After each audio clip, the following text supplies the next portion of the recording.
Hello students. आज के इस लेक्चर वीडियो में मैं आपके साथ LLB integrated 5 years degree course, जिसको कि आप एलएलबी ऑनर्स या बीए एलएलबी भी बोलते हैं, उसके कुछ टॉपिक्स को यहाँ डिस्कस करूँगी।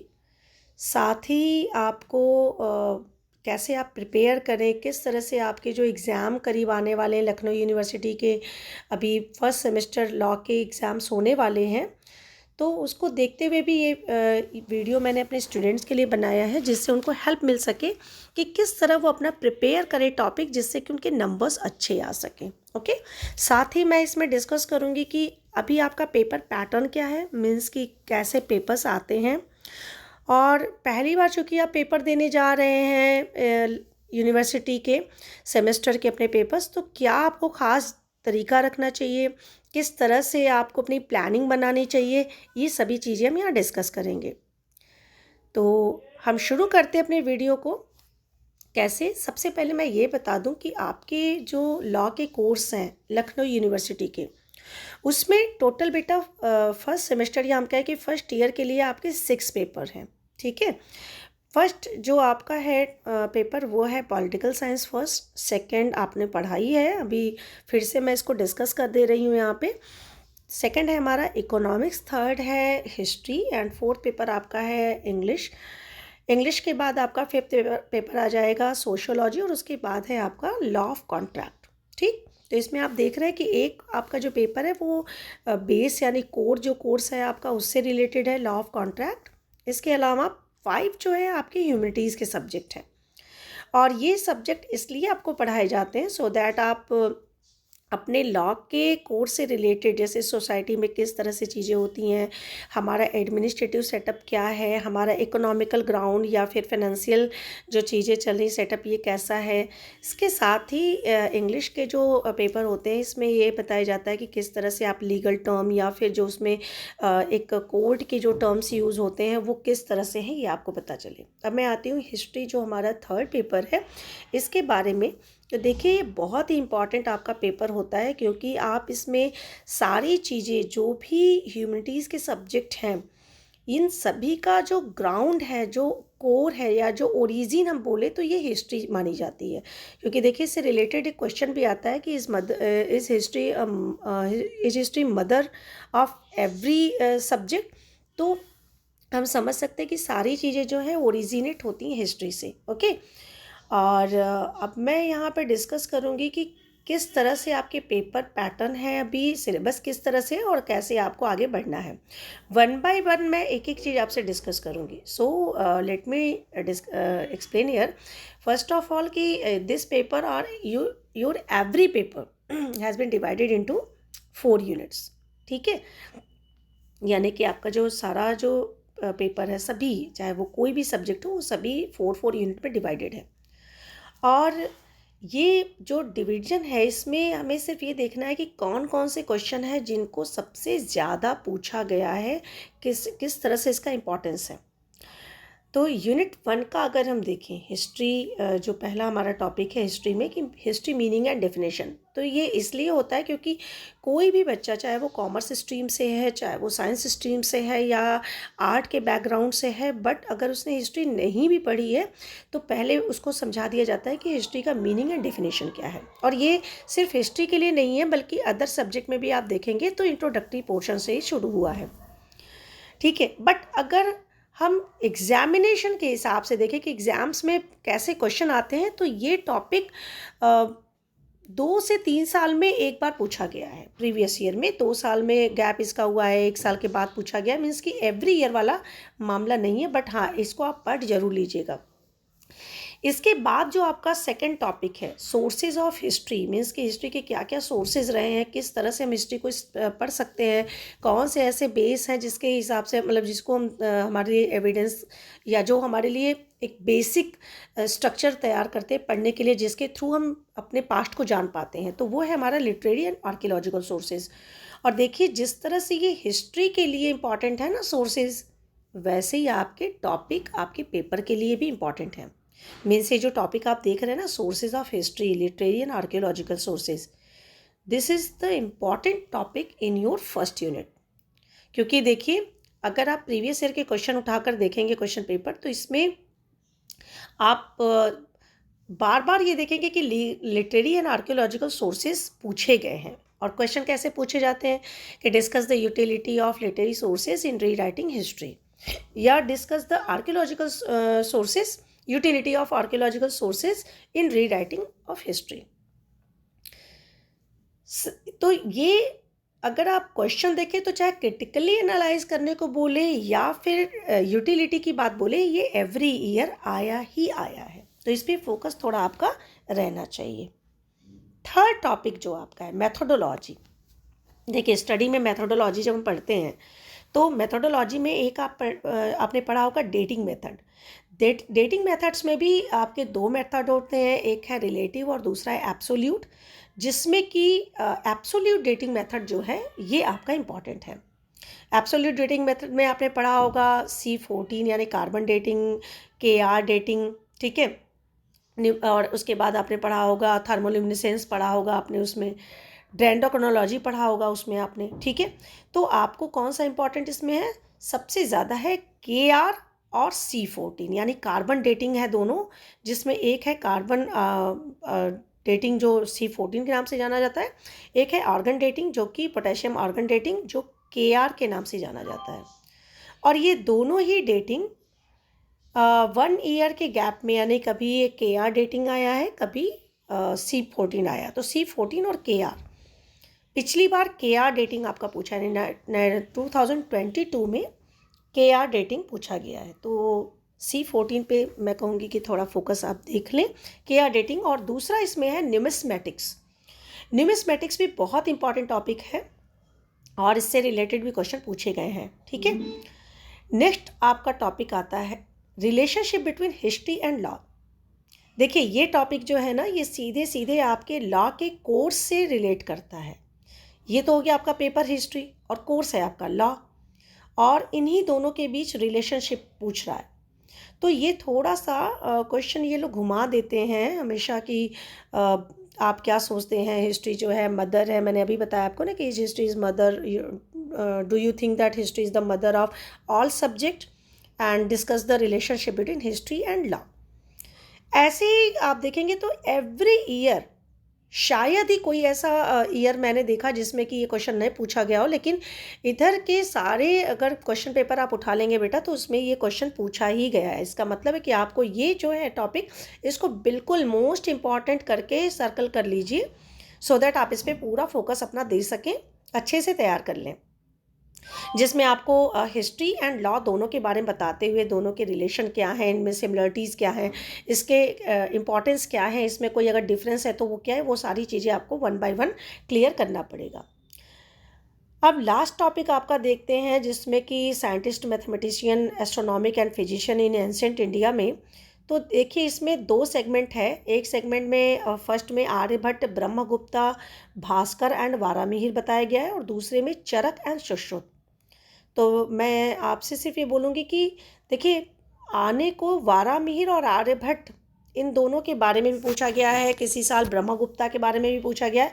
लेकिन अगर हम फ्रिक्वेंसी देखें, मतलब कितनी बार रोटेट हुआ, कितनी बार रिपीटेशन हुआ है क्वेश्चन का, तो आर्यभट्ट फर्स्ट सेगमेंट से आर्यभट्ट की रिपीटेशन ज़्यादा हुई है, दूसरी बार चरक एंड सुश्रुत के बारे में पूछा गया है। तो देखिए यहाँ मतलब होता है कि फर्स्ट यूनिट से हमें किन किन टॉपिक पे ज़्यादा ध्यान देना है। तो लॉन्ग आंसर में आपके literary and archaeological sources and साथ में relationship between history and law. और टॉपिक वाइज अगर पूछा जाए, जैसे कि लॉन्ग में भी अगर ये पूछते हैं क्वेश्चन, तो इसमें A और B करके आ जाता है। जैसे क्वेश्चन नंबर 3 A हो गया आपका C14 डेटिंग मेथड, और B में हो गया चरक एंड सुश्रुत। तो इस तरह से भी पूछा जा सकता है। जैसे 2021 के पेपर में हमने देखा है कि उसमें क्वेश्चन नंबर A और B में डिवाइड है, या फिर 1AB एंड 2AB। तो इस तरह से वो टॉपिक वाइज भी पूछ सकते हैं, और आपको इस तरह से तैयार करना है कि हमारा अगर शॉर्ट में भी पूछा जा रहा है तो भी आप प्रिपेयर्ड हो, और अगर इसको लॉन्ग में भी पूछा जा रहा है तो भी आप प्रिपेयर्ड हो। तो लॉन्ग में मैंने 2 बताया आपको, सोर्सेज ऑफ हिस्ट्री के ज़्यादा चांसेस हैं, एंड साथ में आपके relationship between history and law के ज़्यादा चांसेस हैं, ठीक है। नेक्स्ट हम देख रहे हैं, तो जो शॉर्ट क्वेश्चन में दिख रहा है वो है आर्यभट्ट, चरक एंड सुश्रुत का। इसका मतलब ये नहीं होता बेटा कि आपने बाकी टॉपिक को टच ही नहीं किया, छुआ ही नहीं। इसमें जैसे हिस्ट्री मीनिंग एंड डेफिनेशन, ये ज़रूर एक बार देख लीजिएगा, और ऐसे आपने पढ़ा ही होगा कि हिस्ट्री का मीनिंग एंड डेफिनेशन क्या है। मोस्ट ऑफ जो इम्पॉर्टेंट टॉपिक है उसका मतलब ये होता है कि इस पर हमें फोकस ज़्यादा करना है, ठीक है। नेक्स्ट जो हमारा टॉपिक है यूनिट सेकंड से, वो है एंशिएंट पॉलिटी, जिसमें कि क्वेश्चन जो है वो कौन कौन से हैं, वैदिक पीरियड की पॉलिटी है, मौर्यन की है, सातवाहना की है, Kushana polity and Gupta polity. इसमें रिपीटेशन अगर क्वेश्चन के देखें तो सबसे ज़्यादा जो रिपीट हुए क्वेश्चन वो है गुप्ता, एंड प्रीवियस ईयर में मौर्यन पॉलिटी को पूछा गया है। मॉडर्न पॉलिटी के साथ पिछली बार यानी 2022 में चोला विलेज एडमिनिस्ट्रेशन को भी पूछा गया था।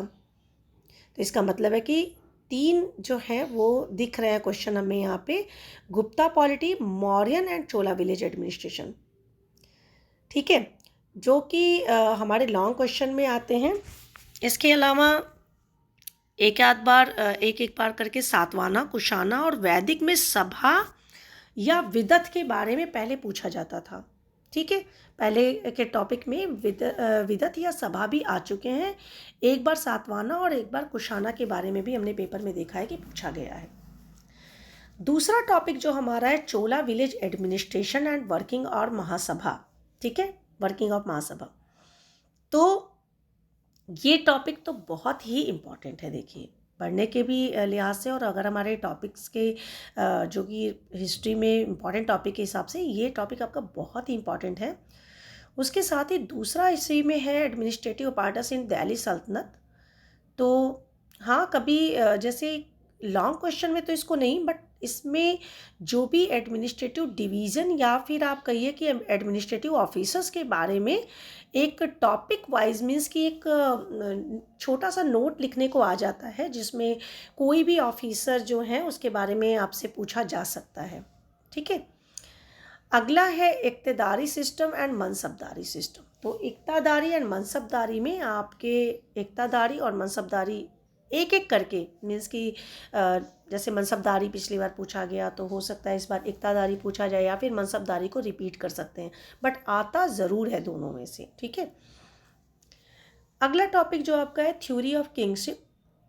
देखिए इसमें एंशिएंट एंड मेडिवल इंडिया के किंगशिप थ्योरी यानी कि क्या सिद्धांत होते हैं राजत्व के, ये पूछा जाता है, ठीक है। किंगशिप की क्या थ्योरी है उसको पूछा जाता है, कैसा माना जाता था किंगशिप क्या होता है। तो इसमें एंशिएंट एंड मेडिवल से 3 थ्योरी आपको दिया गया है।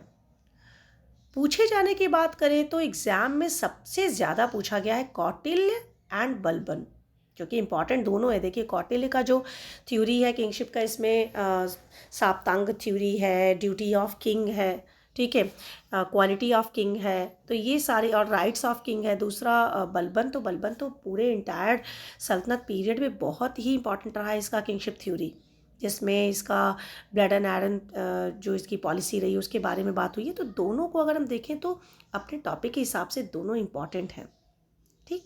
तो इसका मतलब है कि इसमें इन दोनों पे आपको ज़्यादा फोकस करना है। वैसे तुर्को अफ़गान भी एक बार आ चुका है, ठीक है। मीन्स मेरा कहने का मतलब आप समझिए कि जो इम्पॉर्टेंट टॉपिक होते हैं उनको हमें बहुत अच्छे से तैयार कर लेना होता है, और उसके बाद बाकी जो है इनको भी पढ़ तो लीजिए, कम से कम एक आध बार दिमाग में रहे कि हाँ ठीक है ये आया हुआ है, एकदम अछूते न रहें आप, लेकिन फोकस आपको कहाँ करना है, इम्पॉर्टेंट टॉपिक पे। अगला देखते हैं टॉपिक, हमारा नेक्स्ट टॉपिक है reforms by Mohammad bin Tughlaq and market reform of Alauddin Khilji. तो देखिए यहाँ पे 2 टॉपिक आपके हैं।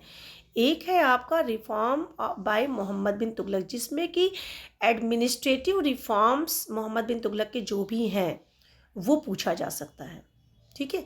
चाहे तो उसका एग्रीकल्चर रिफॉर्म है, चाहे तो उसने जिस तरह से अपने जो प्रोविंसेस थे उसमें जिस तरह उसने रजिस्ट्रेशन की बात की थी, जो रजिस्टर्ड करने की, चाहे इसके बारे में रिफॉर्म हो, चाहे तो दो आप टैक्सेशन की बात होती है, कैपिटल ट्रांसफ़र की बात होती है, मिलिट्री रिफॉर्म की बात होती है, किस तरह उसने कैंपेनिंग की थी खुरासान एंड कराचिल की, इनको आप देख लीजिएगा। इससे रिलेटेड क्वेश्चन पूछते हैं जो जिसमें कि उसके प्लानिंग्स पूछे जाते हैं, प्लान्स या एडमिनिस्ट्रेटिव रिफॉर्म्स, ठीक है।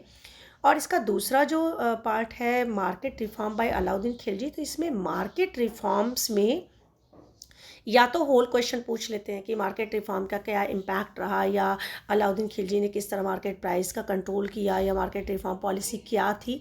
साथ में बेटा एक चीज़ ध्यान रखिएगा कि मार्केट रिफॉर्म में कभी कभी सिर्फ एक टॉपिक, यानी जो उसने इस्टेब्लिशमेंट ऑफ 3 मार्केट किया था ना, उसमें एक मार्केट था सराय अदल।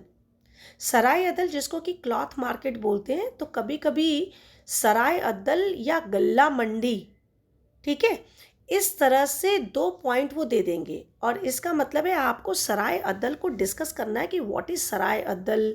ओके, तो इस पे ध्यान रखें, ये ना हो कि कोई टर्म आप छोड़ दें, क्योंकि टर्म्स जो हैं वो रिलेट करते हैं और उससे रिलेटेड क्वेश्चन में कभी कभी आपको कन्फ्यूज़न हो जाता है और एक अच्छा खासा पढ़ा हुआ टॉपिक आप छोड़ देते हैं। नेक्स्ट आपका है political movement of Gandhi, non cooperative, civil disobedience and quit India. तो देखिए पॉलिटिकल मूवमेंट ऑफ गांधी, जाहिर सी बात है कि ये मॉडर्न इंडियन हिस्ट्री से रिलेट करता हुआ क्वेश्चन है, जो कि बहुत ही डायनामिक भी है, इम्पॉर्टेंट है, क्योंकि पहली बार महात्मा गांधी के जो भी मूवमेंट रहे हैं वो मास मूवमेंट कहलाया और नेशनल मूवमेंट्स थे वो, जिसके लिए सारी कंट्री जो थी वो एक साथ हो गई थी। पहली बार इंडिया में सभी लोग, चाहे वो छोटे लेवल के थे चाहे बड़े लेवल के थे, जो भी था, सभी लोग एक साथ आए थे। तो बहुत इंपॉर्टेंट है हमारे सब्जेक्ट के लिए या फिर हमारे पास्ट की इंफॉर्मेशन के लिए। तो 3 यहाँ गांधी जी के मूवमेंट हैं, non cooperative, civil disobedience and quit India. अब देखते हैं एग्जाम में कौन से ज़्यादा चांसेस हैं, किसके आने के ज़्यादा चांसेस हैं। तो मैंने आपसे पहले भी कहा था कि मैं पेपर वाइज ही बता पाऊँगी कि कौन कौन से टॉपिक जो हैं वो रिपीट मोड में आए हैं, यानी कि किस टॉपिक को फोकस किया जाता है कि ये आपके लिए इंपॉर्टेंट है। तो देखिए इसमें non cooperative and quit India movement, इन दोनों का अगर हम रेशियो देखते हैं तो क्विट इंडिया ज़्यादातर आया हुआ है, उसके बाद दूसरे नंबर पे नॉन कोऑपरेटिव एंड उसके बाद एक आध बार सिविल डिसोबीडियंस। तो अब आप समझ सकते हैं कि आपकी तैयारी कैसी होनी चाहिए। ओके, चलिए आगे देखते हैं हम कि हमारा जो टॉपिक है यूनिट 3, इसमें कुछ हमारे बड़े ही इम्पॉर्टेंट सोशल रिफॉर्म से ये सारा हमारा यूनिट 3 का टॉपिक जुड़ा हुआ है, जिसमें फर्स्ट है हमारा social institution in ancient India, जिसमें कि आप आश्रमास, वर्णा, जाति, गोत्र, प्रवरा, फैमिली, स्लेवरी, शूद्रास एंड पंचमास के बारे में पढ़े होंगे।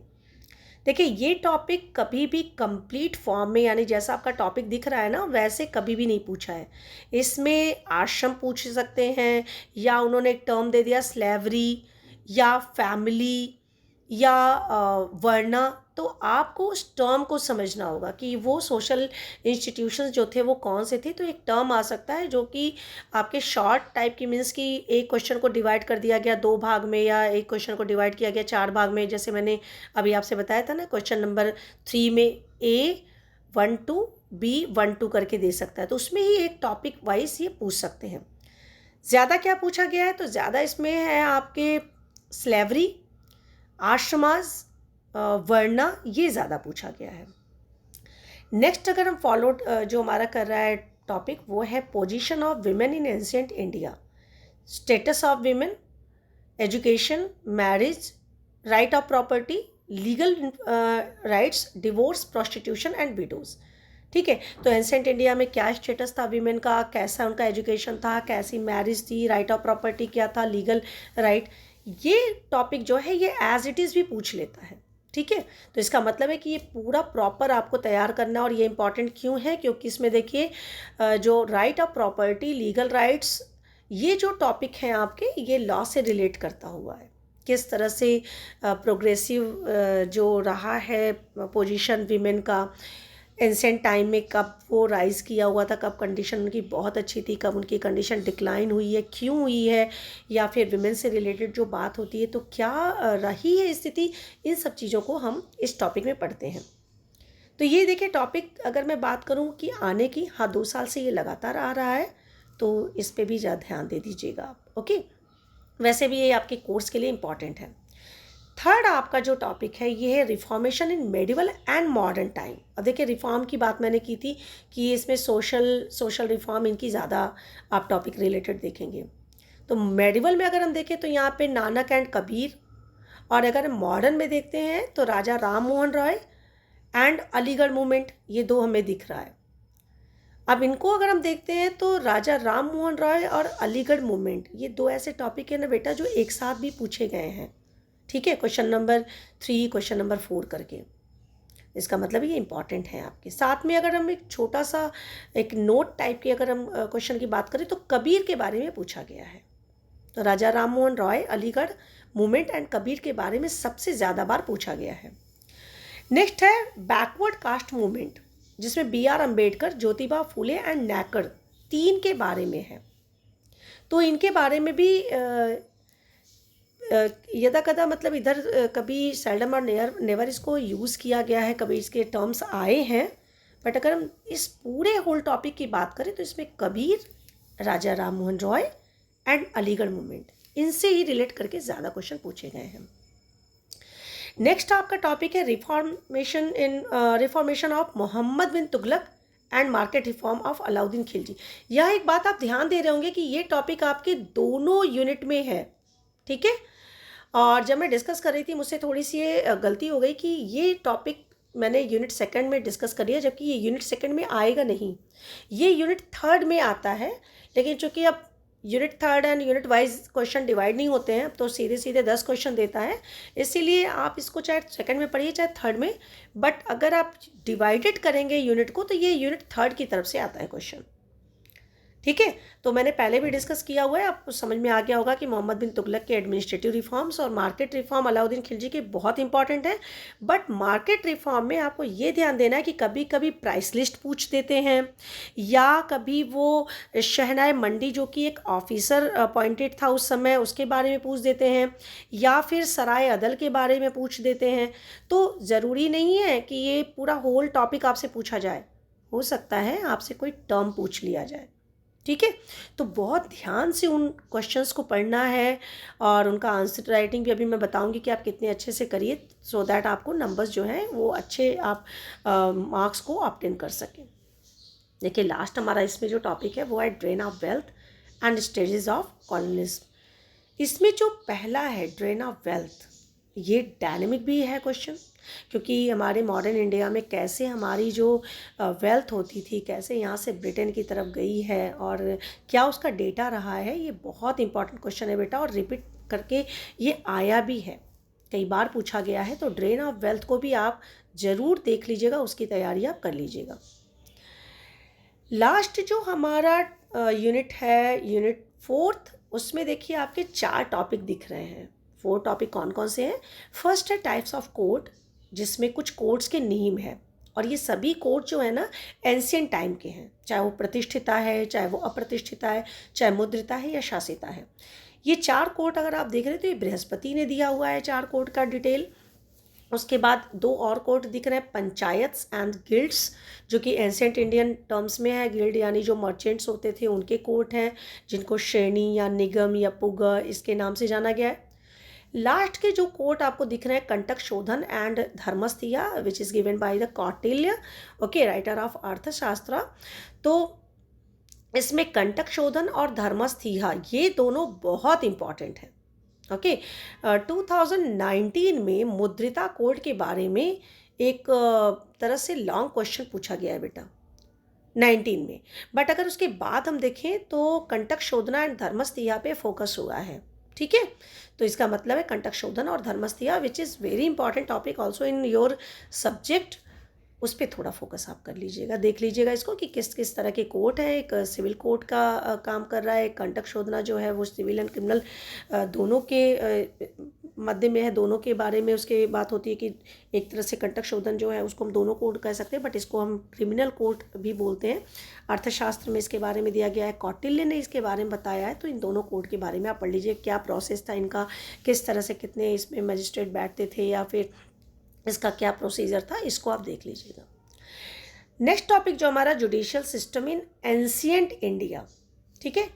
अब judicial system in ancient India में पूरा टॉपिक आपका जो है लॉ से रिलेट करता है कि हमारे एंशिएंट टाइम में भाई जुडिशियल सिस्टम कैसा था, उसमें किस तरह से जजेस के अपॉइंटमेंट होते थे, कैसे ट्रायल चलता था, कैसे विटनेस होते थे, प्लीडर्स कैसे होते थे, सीक्रेट एजेंट का क्या काम होता था, वर्डिक्ट कैसे सुनाया जाता था, पनिशमेंट किस तरह से मिलता था, रोल ऑफ जजेस क्या होता था और इन्वेस्टिगेशन क्या होता था। ठीक है, तो ये आपको पढ़ने को मिलता है। लेकिन अगर हम बात करते हैं इसमें कि टॉपिक कैसा आएगा, तो देखिए होल टॉपिक तो नहीं आया है। इसमें आपसे विटनेस पूछ सकता है, या फिर एक आध बार इसमें जैसे वर्डिक्ट या पनिशमेंट की बात आती है तो देखने को मिलेगा, बट विटनेस आया है। और इसमें देखिए विटनेस में बृहस्पति के अकॉर्डिंग जो विटनेस है कभी उसके बारे में पूछ देता है और या तो विटनेस के बारे में, बट ये टॉपिक होल टॉपिक जो है वो नहीं आया है। ठीक है, अगर हम रिसेंट की बात करें तो वहाँ भी हम ये टॉपिक नहीं देख रहे हैं। अगला देखते हैं judicial organisation in Mughal period, जिसमें किंग है, चीफ काजी है, जुडिशियल ऑफिसर्स हैं, इन्वेस्टिगेशन प्रोसेस है, पनिशमेंट है, law with regard to non Muslim, कि मीन्स कि किस तरह से जुडिशियल ऑर्गेनाइजेशन था, यानी किंग कैसा था, किंग किस तरह से बैठता था, जस्टिस कर रहा है, या किंग के बाद कौन है, चीफ काजी है। ठीक है, पूरे एम्पायर में चीफ काजी है, जुडिशियल ऑफिसर्स हैं। देखिए इसमें क्या पूछ रहा है, तो इन्वेस्टिगेशन प्रोसेस जो है ये पूछा गया है। ठीक है, और चीफ काजी जैसे 2022 में चीफ काजी के बारे में भी पूछा गया है। ठीक है, अब अगला है last change introduced and revenue reform by Akbar, यानी कौन कौन से चेंजेस हुए हैं अकबर के टाइम में, अकबर ने कौन कौन से चेंजेस किए हैं। देखिए चेंजेस में दो तरह के चेंजेस पूछा गया है, एक है उसके सोशल चेंजेस, दूसरा है जुडिशरी यानी जस्टिस से रिलेटेड, उससे लॉ से रिलेटेड उसके चेंजेस। और नेक्स्ट जो इसी में टॉपिक है रेवेन्यू रिफॉर्म, तो रेवेन्यू रिफॉर्म अकबर का पूछा गया है। ओके, तो अब कौन कौन से इसमें इंपॉर्टेंट टॉपिक आपके दिख रहे हैं, कंटक शोधना, धर्मस्थीया, साथ में विटनेस, उसके बाद आपका चीफ काजी, ठीक है, और इन्वेस्टिगेशन प्रोसेस, इनके बारे में अभी तक सबसे ज़्यादा पूछा गया। तो स्टूडेंट्स अभी आपके सामने मैंने यहाँ डिस्कस किया है टोटल यूनिट वाइज क्वेश्चंस को, जिनमें प्रीवियस ईयर्स के आए हुए क्वेश्चन के अकॉर्डिंग मैंने आपको बता दिया है कि किस किस टॉपिक पे आपको ध्यान देना है। उसे आपने हाईलाइट कर लिया होगा, आई थिंक कि आपने लिख भी लिया होगा। चलिए अब बात करते हैं आपके पेपर पैटर्न की, किस तरह से आएंगे क्वेश्चन।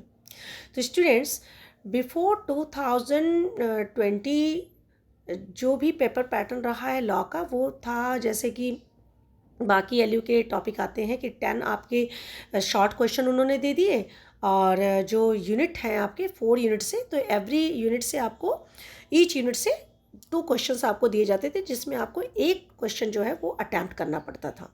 तो इस तरह से 4 लॉन्ग एंड 10 शॉर्ट आपके बन जाते थे।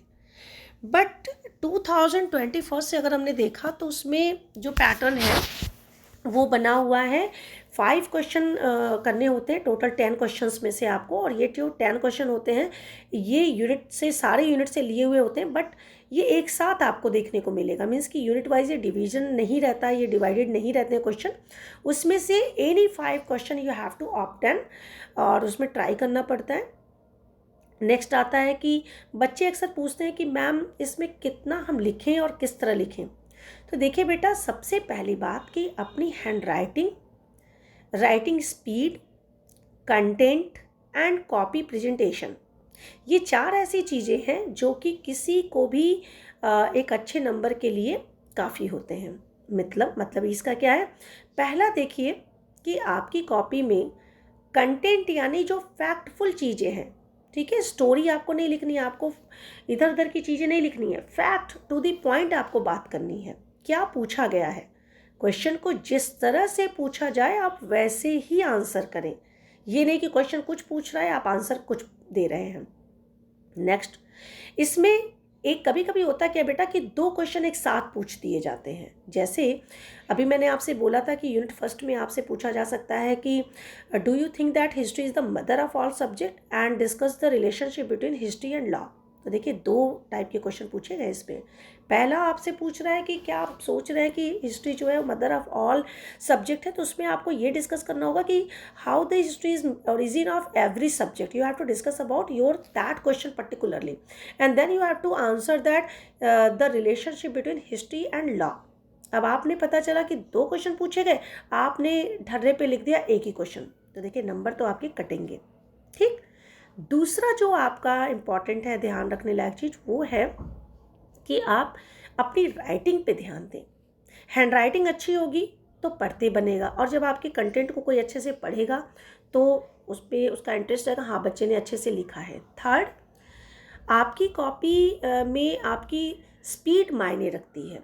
3 घंटे का टाइम होता है बेटा, टोटल 3 आवर्स के आपके पेपर होंगे, और ये फर्स्ट सेमेस्टर वाले बच्चे जो हैं उनके लिए फर्स्ट शिफ्ट जो आपकी होती है 9 to 12 उसमें आपके पेपर होते हैं, तो 3 घंटा यानी 180 मिनट। अब 180 मिनट्स में आपको डिवाइड करना होगा कि चलिए हमने 10 मिनट अगर कुछ और वर्क के लिए कि पेपर हमने पढ़ने में या फिर अपने कॉपी में लाइंस खींचने में या फिर हेडिंग्स डालने में या किसी भी तरीके से अगर हम 20 मिनट निकाल देते हैं तो 160 मिनट को डिवाइड कर लीजिए 5 क्वेश्चंस में, यानी कि आपके पास अगर एक मोटे मोटे रफली तौर पे माने तो हाफ एन आवर होता है आपके एक क्वेश्चन के लिए। तो ट्राई करिएगा कि आपके एक क्वेश्चन पे 30 to 35 मिनट इससे ज़्यादा न जाए पहले दूसरे क्वेश्चन में, क्योंकि कभी कभी होता है ना कि बच्चे फर्स्ट क्वेश्चन जब लिखना शुरू करते हैं तो वो लगातार लिखते जाते हैं, 7-8 पेज लिख लिया, 10 पेज लिख लिया, और उसके बाद उनके टाइम ख़त्म होने लगे और वो जल्दी जल्दी 2-2 पेज में निपटा रहे हैं, तो बेटा इसका बहुत गंदा इम्पैक्ट पड़ता है और आपके नंबर कटते हैं। फिर आप सोचते हो कि हमने तो इतना लिख दिया था फिर भी हमारे नंबर अच्छे नहीं आए। तो आप ये भी देखिए ना कि आपने जस्टिफाई नहीं किया।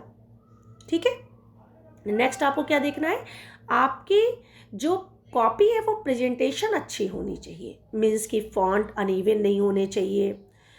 आपकी जो बोल्ड जहाँ पे आपको फैक्ट लिखना है उस फैक्ट को थोड़ा सा आप जैसे ब्लैक कलर से आपने लिखा है वो दिख रहा है सामने, कॉपी में आपने हेडिंग्स जो है वो प्रॉपर डाला हुआ है, जो वर्ड्स हैं वो क्लियर हैं। ठीक है, बहुत ज़्यादा उसमें लाइन लाइन नहीं खींच रखी है आपने, मतलब कॉपी आपकी क्लियर दिखे, साफ़ सुथरी कॉपी दिखे, कॉपी पढ़ने में अच्छी लगे, आई कैचिंग हो, थोड़ा सुंदर राइटिंग आपकी हो। राइटिंग अगर आपकी बहुत अच्छी नहीं बन पाई तो फिर कंटेंट पूरी तरह से आपके क्लियर होने चाहिए, चाहे आपकी राइटिंग अच्छी है या नहीं है। ठीक है, बट कंटेंट पे आपको पूरा फोकस करना है। राइटिंग अगर बहुत अच्छी नहीं है तो कम से कम प्रेजेंटेशन पे ध्यान दीजिए। ठीक है, प्रेजेंटेशन पे मीन्स आपको हेडिंग कैसे रखना, अगर फ्लो चार्ट बोला है तो फ्लो चार्ट बाकायदा बनाइए, अगर डिवीजन बोला है तो डिवीजन बनाइए, अगर डिफरेंस पूछा है तो डिफरेंस को भी अच्छे तरीके से प्रेजेंट करिए। तो कॉपी में आंसर प्रेजेंट करने का एक तरीका होता है। नेक्स्ट, ये आपने तैयार कर लिया। अब उसके बाद करना क्या है कि कुछ बच्चों की क्वेरी आती है कि मैम इसमें अगर हम 2 यूनिट अच्छे से पढ़ ले तो हमारा काम चल जाएगा क्या, या हम 3rd यूनिट तक पढ़ ले तो हमारा काम चल जाएगा क्या। नहीं बेटा, देखिए होता क्या है ना कि कभी कभी एक ही क्वेश्चन में unit 1st and unit 4th के टॉपिक पूछ लेंगे। अब आपने अगर यूनिट 4 छुआ ही नहीं है तो फिर कोई फ़र्क नहीं पड़ता आपने यूनिट 1st को कितने अच्छे से तैयार किया है। तो मोस्ट ऑफ मैंने आपको बता ही दिया कि देखिए इंपॉर्टेंट इसमें से कौन कौन से हैं, उस हिसाब से आप सारे टॉपिक को एक बार देख लीजिए। अब आते हैं कि कैसे आप चेकलिस्ट बनाइए। तो फर्स्ट ऑफ ऑल अपने सारे जो टॉपिक हैं इंपॉर्टेंट उनको एक सीरीज़ में लिखते चले जाइए। लिख करके उसे क्रॉस चेक करिए कि ये टॉपिक आपका कंप्लीट हो गया, यस डबल चेक, मतलब कि हमने ये प्रिपेयर कर लिया है। अगर किसी टॉपिक में आपको कंप्लीट आप कॉन्फिडेंट नहीं है कि नहीं ये मेरा कंप्लीट नहीं है, तो देन उसको 1 टिक करिए कि चलिए एक बार रिवीजन हमने किया, इसको हम पढ़ लेंगे। बट सर्कल करके रखिए उसको जिससे आपने बिल्कुल मतलब समझा नहीं है, पढ़ा नहीं है, तो थोड़ा सा फोकस उस पर दीजिए। जब आपके एक बार जितने भी इंपॉर्टेंट टॉपिक हैं वो कंप्लीट हो जाते हैं तो उसके बाद आप बाकी जो रेस्ट ऑफ टॉपिक है एक नज़र ज़रूर उनको देख लीजिए, क्योंकि देखिए पेपर जो बेटा सेट होता है वो कोई नहीं जानता कि किस साल कौन से पेपर अचानक से आ जाए या कौन से पेपर अरे कौन से क्वेश्चन जो हैं वो पेपर में आ जाएंगे। तो टीचर्स हेल्प कर सकते हैं अकॉर्डिंगली कि किस तरह प्रीवियस ईयर में क्वेश्चन पेपर बने हैं, उस हिसाब से बेटा हम आपकी मदद कर पाते हैं इंपॉर्टेंट क्वेश्चन को डिस्कस करने में। पर उसके बाद भी बाकी जो टॉपिक हैं वो आप पढ़ते रहिए।